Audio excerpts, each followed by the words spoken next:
beneath the scorching sun of the Sahara, where endless dunes touched the horizon, there once thrived a kingdom that defied time. A kingdom of warriors, scholars, and traders who carved power from sand and faith from stone. For over 1,000 years, Kanem Bornu stood, a desert empire whose legacy still whispers across Africa today.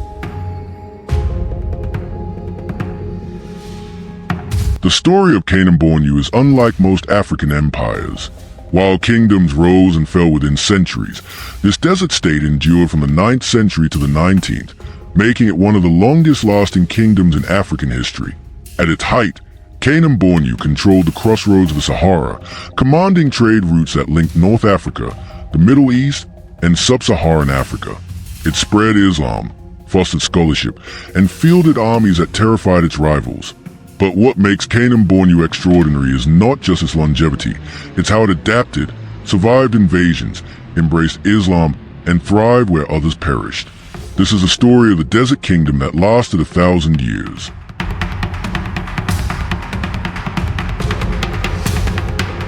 Kanem's origins trace back to the Lake Chad region, a fertile oasis in the midst of the desert.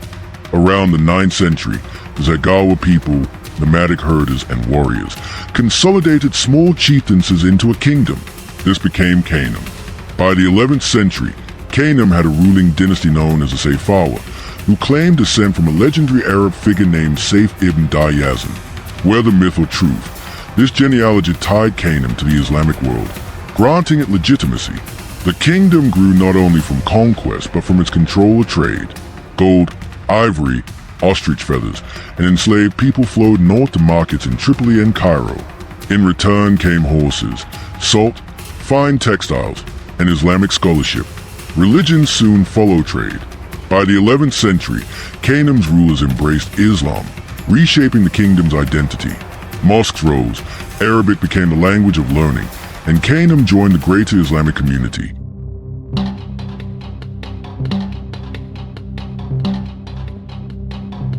Kanem's true rise came under the Sayfawa dynasty, especially in the 13th century under Maidanama Dabalemi.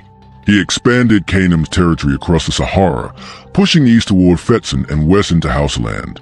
His conquest brought wealth but also sparked rebellions. What kept Kanem powerful was its control of Trans-Saharan trade. Imagine caravans of hundreds of camels, laden with ivory, ostrich feathers, and enslaved captives, marching north under burning sun. The riches they carried turned Kanem's capital, Jimmy, into a bustling city of traders, scholars, and soldiers. Islam also deepened its influence. Rulers sponsored mosques and Quranic schools, and Kanem sent delegations on the Hajj to Mecca. Arabic texts describe Kanem as a respected member of the wider Islamic world. But Kanem was not just trade and faith, it was culture. The Sayfawa rulers developed a courtly tradition with elaborate ceremonies.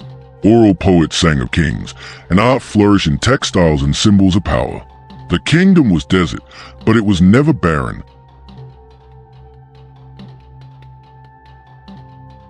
But no empire is without struggle. In the 14th century, Kanem faced devastating attacks from nomadic groups like the Bulala. After decades of conflict, the Sayfawa were driven from their capital at Njimi. The once mighty kingdom seemed finished.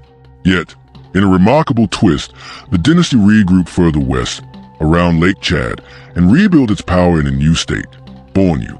By the 15th century, Kanem had been reborn as Kanem Bornu, with a new capital at Ngazagamo. Under Mai Idris Aluma, 1571 to 1603, Kanem Bornu reached its zenith. Aluma was a reformer, warrior, and devout Muslim. He modernized the army with firearms, built roads and fortresses, reformed laws according to Islamic principles, and expanded trade across the Sahara. His reign symbolized the rebirth of a desert empire, one forged in fire but stronger than before.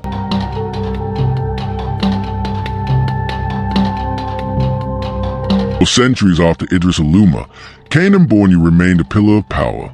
Though weakened by the 18th century, it continued until the 19th, when it faced new threats, the Fulani Jihad states and finally European colonization.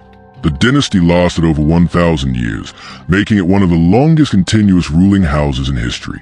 Its endurance lay in its adaptability, embracing Islam, reshaping trade, and rebuilding after collapse. Today, the legacy of Kanem Bornu still lives. The Kanyui people, descendants of its rulers and citizens, inhabit Nigeria, Chad, Niger, and Cameroon. The title of Shua Borno, successor to the Seifawa kings, still exists in Maiduguri, Nigeria, a living reminder of the Desert Empire. Modern Nigeria and Chad still echo with Kanem Bornu's past in Islamic scholarship, cultural traditions, and the resilience of the Kanyui people who carry forward a memory of their thousand-year kingdom.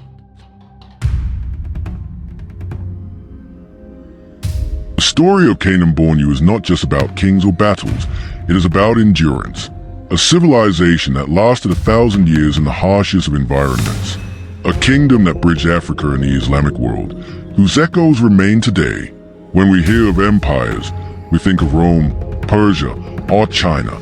But in the sands of the Sahara, Kanem Bornu stood just as tall. Its story is Africa's story, resilience, adaptation, and legacy. And though the desert winds have buried its cities, its name still rides in the caravans of memory.